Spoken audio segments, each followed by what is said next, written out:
Hello student, welcome back to my channel Samrat academy. Student, आखिरकार में viral model paper आप लोगों के लिए लेकर आई है। ठीक है, जितने बच्चे कल पेपर देने वाले हैं हिंदी का 16 फरवरी का हिंदी का पेपर जितने बच्चे देने वाले हैं क्लास 10th वाले, उनके लिए बहुत ज़्यादा इंपॉर्टेंट है।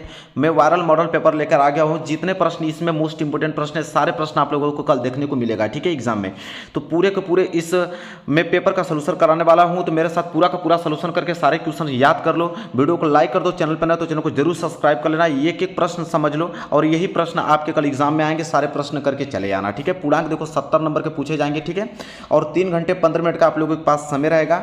और मैं निर्देश अगर पढ़ने की कोशिश करूं तो 15 मिनट आप लोगों को इस प्रश्न पत्र को पढ़ने का टाइम मिलेगा।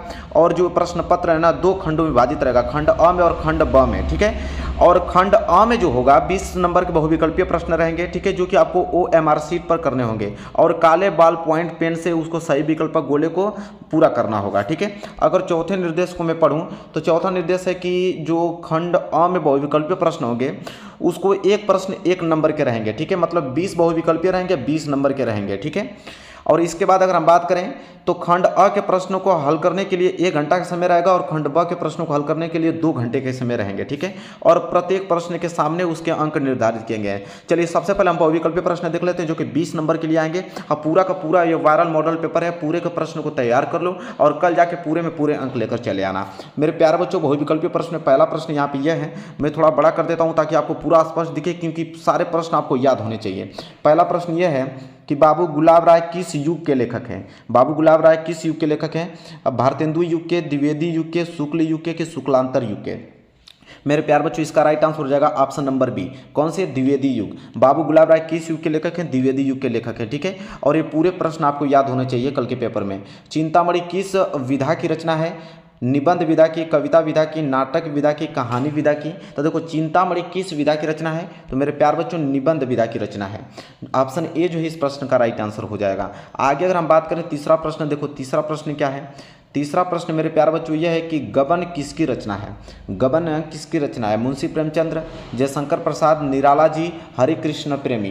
मेरे प्यार बच्चों, इसका राइट आंसर हो जाएगा option number A, Munshi Premchandra ji. ठीक है, पूरे के पूरे प्रश्न आपको याद होने चाहिए। अगर हिंदी में अगर अच्छे नंबर लाना चाहते हो, 95% लाना चाहते हो, सारे प्रश्न याद करके जाना। ठीक है, पूरे प्रश्न के सारे क्वेश्चन मिलेंगे और सारे क्वेश्चन का आंसर देके चले आना।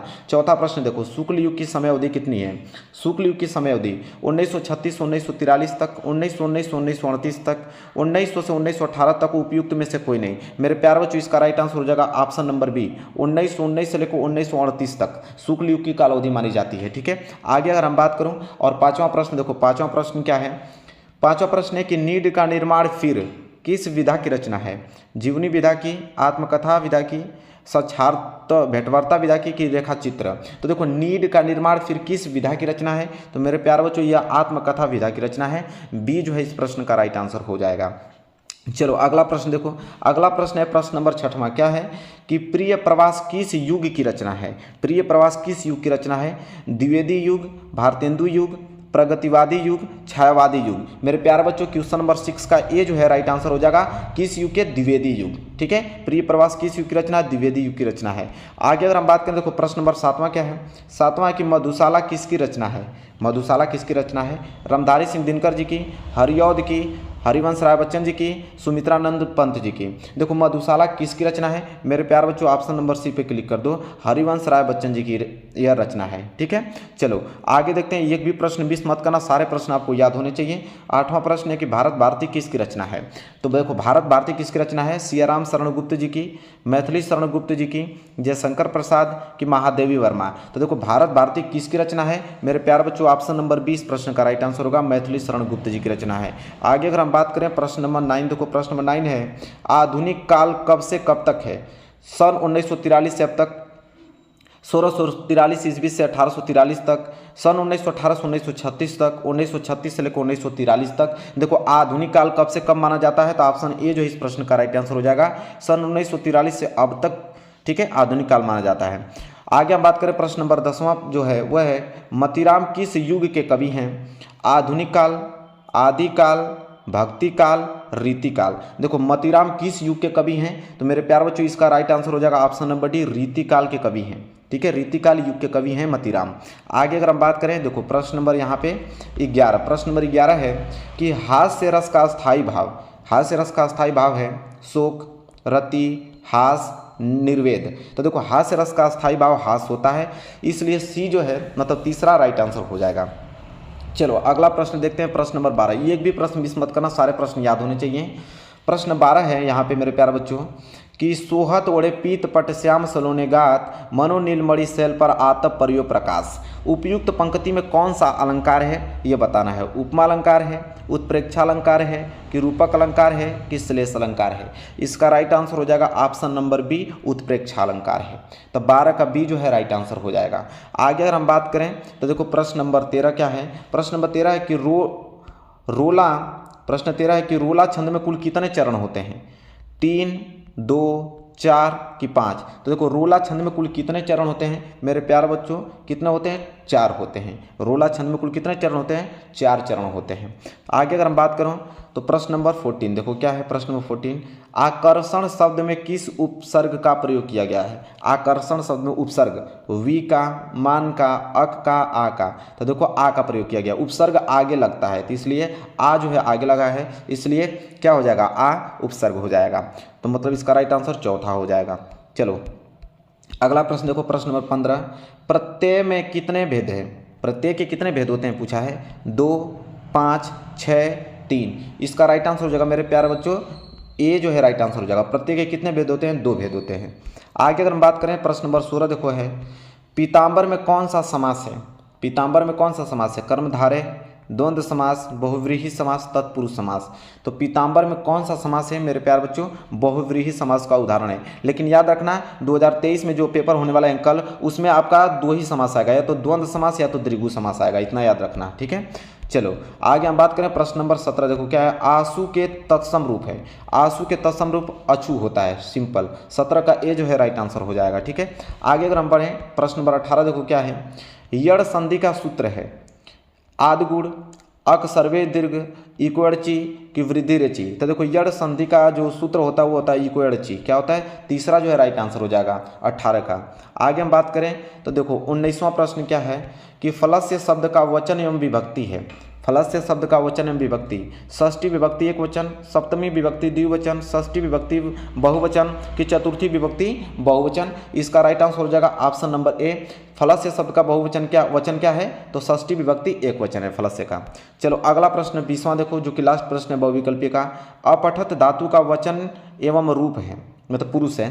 अपठत धातु का वचन एवं पुरुष कौन सा है? द्विवचन प्रथम पुरुष एक वचन, उत्तम पुरुष बहुवचन कि मध्यम पुरुष द्विवचन। इसका राइट आंसर हो जाएगा ऑप्शन नंबर बी, ठीक है, प्रथम पुरुष एक वचन। तो 20 नंबर के जो एमसी क्वेश्चन थे जो कि OMR शीट पे करना है, मैं पूरा का पूरा सलूशन बता दूँ, 20 को पूरा रट्टा मार लो और जाके एग्जाम में पूरा कर देना, ठीक है। आगे अगर हम बात करें तो अब यहाँ से खंड ब आएगा जो कि वर्णात्मक प्रश्न होगा, ठीक है। यहाँ से खंड ब जो कि 50 नंबर के लिए होंगे वर्णात्मक प्रश्न, ठीक है। देखो सबसे पहले पहला प्रश्न आपसे मुलाकात होगी यहाँ से गद्यांश। ये गद्यांश पूरा का पूरा एकदम याद कर लो, एकदम रट जाओ जितना रटना चाहते हो, ठीक है। बहुत ज़्यादा इंपॉर्टेंट ये गद्यांश है। चलो देखो यह है आप लोगों का, यह कोई बात नहीं, देखो क्या है, यह कोई बात नहीं कि एक स्वभाव रुचि के लोगों में ही मित्रता हो सकती है। समाज को विभिन्नता देकर लोग एक दूसरे की ओर आकर्षित होते हैं। अब मित्रता वर्ड से ही आपको मालूम चल गया कि मित्रता चैप्टर से लिया गया है और जिसके लेखक जो हैं वह हैं आचार्य रामचंद्र शुक्ल जी। इसके लेखक कौन है? आचार्य रामचंद्र शुक्ल जी हैं, ठीक है। और इसके नीचे प्रश्न पूछा गया है, तो कौन सा प्रश्न? देखो पहला प्रश्न है कि संदर्भ लिखो। संदर्भ कैसे लिखेंगे कि प्रस्तुत गद्यांश हमारी पाठ्य पुस्तक हिंदी गद्य खंड में संकलित मित्रता जो चैप्टर से लिया गया है, मित्रता चैप्टर से लिया गया है। अब जिसके लेखक जो हैं वह हैं आपके आचार्य रामचंद्र शुक्ल जी हैं, ठीक है। बस ऐसे लिखना है, फिर इसका व्याख्या कर लेना, ठीक है। इसके बाद तीसरा है कि लेखक के अनुसार समाज में विभिन्नता देखकर लोग एक दूसरे की ओर आकर्षित क्यों होते हैं, ठीक है। तो ये तीनों प्रश्न आप कर लेना, 6 नंबर क्लियर हो जाएगा। अगर ये प्रश्न नहीं आता है तब जाके यह प्रश्न कर लेना, ठीक है। यह अथवा देके दिया है कि हे भगवान तब के लिए विपद के लिए इतना आयोजन, परम पिता की इच्छा के विरुद्ध इतना साहस, पिताजी क्या भीख नहीं मिलेगी।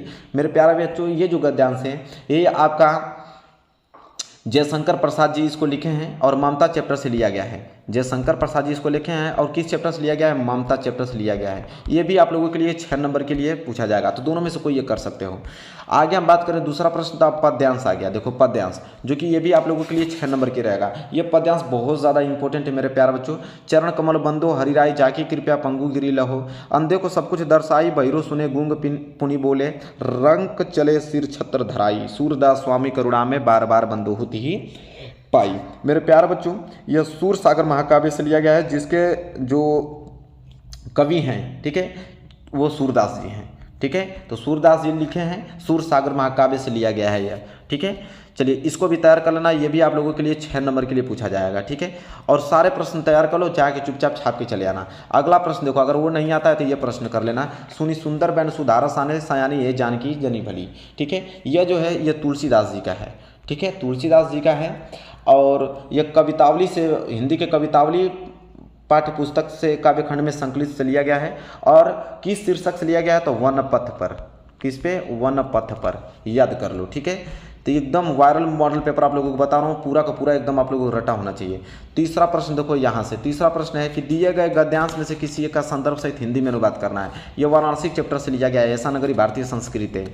ठीक है, ये वाराणसी चैप्टर से लिया गया है मेरे प्यारे बच्चों। आप पूरा का पूरा एकदम अच्छे तरीके से याद कर लो इसको। ठीक है, इसके बाद अगर पहला नहीं आ रहा है तब जाके दूसरा कर लेना। यहाँ पे मानव जीवन और संक्रमण संस्कृति है। ठीक है, दोनों में से कोई एक तैयार कर लो और 6 नंबर यहाँ से आप लोगों का क्लियर हो जाएगा। ठीक है, आगे हम बात करें तो देख लो अगला यहाँ पे कि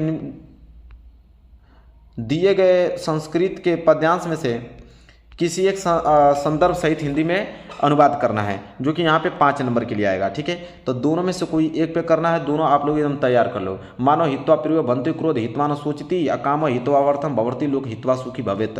दोनों में से कोई एक ही करना है। अगर इसको कर लेते हो तो 5 नंबर क्लियर हो जाएगा, दोनों तैयार कर लेना। ठीक है, चलो आगे अगर हम बात करें तो 5वां प्रश्न देख लो। 5वां प्रश्न है कि अपने खंड का आ गया है। ठीक है, अपने पठित खंडकाव्य के आधार पर निम्नलिखित प्रश्नों में से किसी एक का उत्तर दीजिए। अब देखो यहाँ पे यह है कि पहला मुक्ति दूत है।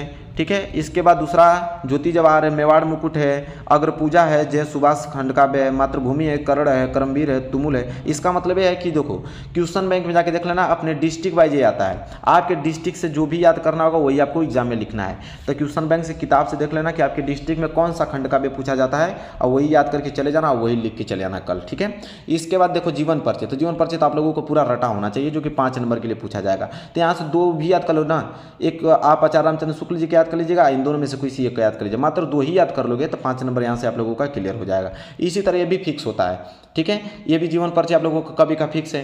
2 याद कर लीजिएगा, ठीक, गोस्वामी तुलसीदास जी का, एक सूरदास जी का, दोनों याद कर लोगे तो दोनों में से एक कर लोगे, 5 नंबर यहाँ से आप लोगों का क्लियर हो जाएगा। ठीक है, आगे अगर हम बात करें तो देखो 7वां प्रश्न में आएगा श्लोक पूछा है कि अपनी पाठ्य पुस्तक कंठस्थ में कोई एक श्लोक लिखिए जो इस प्रश्न पत्र में ना आया हो। अगर श्लोक लिखते हो तो 2 नंबर मिल जाएगा, लेकिन याद रहे कि इस प्रश्न पत्र में जो नहीं आया हो वही दूसरा आप लोगों को श्लोक लिखना पड़ेगा, ये नहीं कि वही छाप दें तो एक भी नंबर नहीं मिलेगा। आगे अगर हम बात करें प्रश्न नंबर 8वां, देखो प्रश्न नंबर 8वां है कि किन्हीं 2 प्रश्नों का उत्तर देना है। यहाँ पे 4 प्रश्न है ना, 2 प्रश्नों का अगर उत्तर आप दे देते हो तो यहाँ से आप लोगों का 4 नंबर बन जाएगा। ठीक है, तो इस सारे प्रश्न उत्तर को आप लोग अच्छे से याद कर लेना इसका उत्तर, और 4 नंबर क्लियर हो जाएगा। सबसे ज़्यादा इंपॉर्टेंट जो कि 9 नंबर के लिए पूछा जाएगा निबंध। मेरे प्यारे बच्चों, पर्यावरण जो कि सबसे ज़्यादा इंपॉर्टेंट है, और एक आपका जनसंख्या वृद्धि। ठीक है, और एक आपका आतंकवाद। ये 3 तो आपको याद ही होना चाहिए। इन नारी शक्तिकरण नहीं याद करोगे तभी चलेगा, 3 याद कर लोगे तो एक आपका कर लोगे, जो कि 9 नंबर यहाँ पे क्लियर हो जाएगा।